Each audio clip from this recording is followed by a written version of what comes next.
Hi guys, ngayon nga at samahan niyo akong magpaligo sa aming prinsesa. Bali first time kong magpapaligo sa aming bunsoy. Bali ayan, pinaliguan ko lang siya.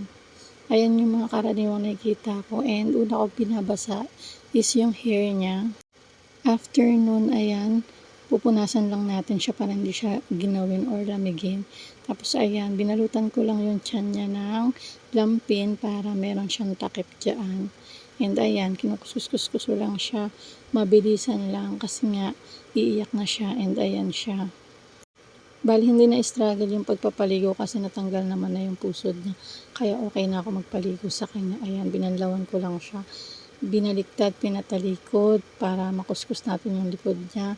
Hilamusan lang natin siya and ayan, mabilis ang bandaw lang and hilot-hilot lang natin yung likod niya. Tapos ayan na. Punasan na natin siya and we're done.